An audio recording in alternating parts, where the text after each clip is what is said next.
All right, let's roll, nerds. All right, Judge, page 12, Fontenot. He's present with counsel, Judge. May we approach? Of course.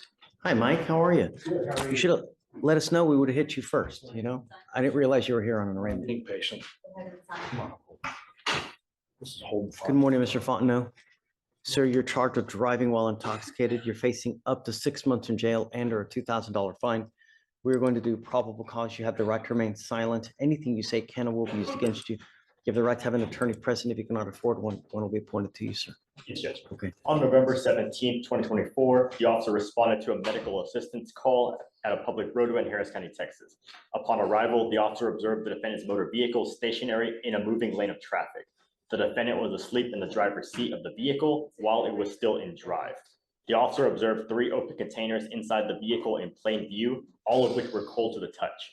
Drinking while driving? Yes, Judge, all cold to the touch.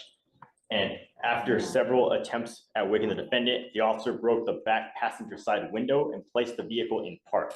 When the defendant woke up, the standard field sobriety tests were performed, HGN 6 out of 6, walk and turn 4 out of 8, one leg stand 1 out of 4. DIC were read, but the defendant refused. Blood search warrant was obtained and executed. Any priority to be eyes? No, Your Honor.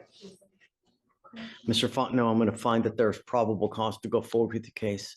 Do you have a Texas driver license? Yes, sir. I'm now taking away your privilege to drive. You're not allowed to drive for the foreseeable future.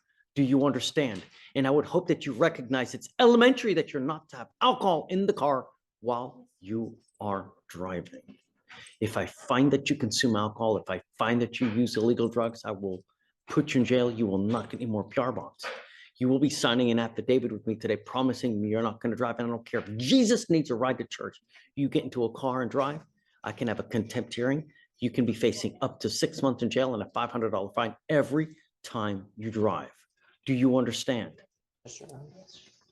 Mike, when I know that he appreciates the awesome power and privilege it is to drive, I will allow him to drive. But until that point, and you coming up here telling me, oh, I've learned my lesson, means nothing to me. Actions speak louder than words. Heed this warning. You will not get another one. Do not drive. Do you understand? Particularly, the court wants him to do to demonstrate that. I don't know.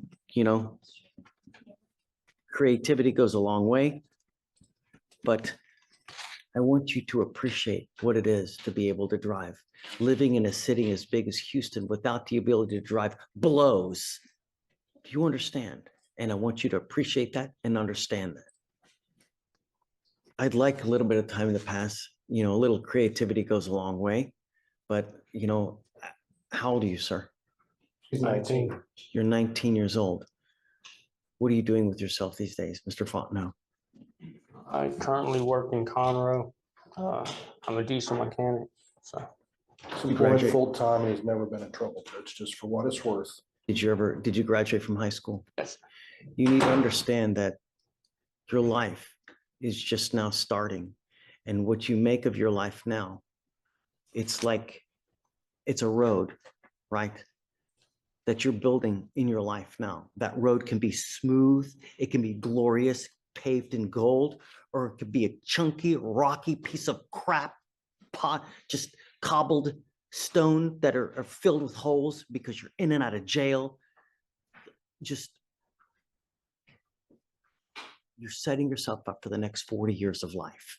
And if you end up in and out of jail with conviction after conviction, with drug problem after drug problem, it's not a good way to go through life. This life is about money and it's about this. Do you understand? And I want you to appreciate all this. And when I know that we do, then you and I can talk again. Above all else, do not consume alcohol. You have a lawyer. Because you have a lawyer, I will waive your appearance. It is your responsibility to stay in touch with Mr. Trent, and he will tell you when you have to come back to court. If he tells me he can't get a hold of you because you're playing games, I will issue a warrant for your arrest. You pick up a new case, violate conditions, don't stay in contact. We're not going to have a good experience here. If you do as you should, then hopefully we'll come out of this unscathed. Do you understand? Do you have any questions? Okay. All right, guys. I'll have him sign the affidavit. We'll have him go sign a receipt of Victoria. You'll get with Fleischer for your bond conditions, and after that, you're free to go.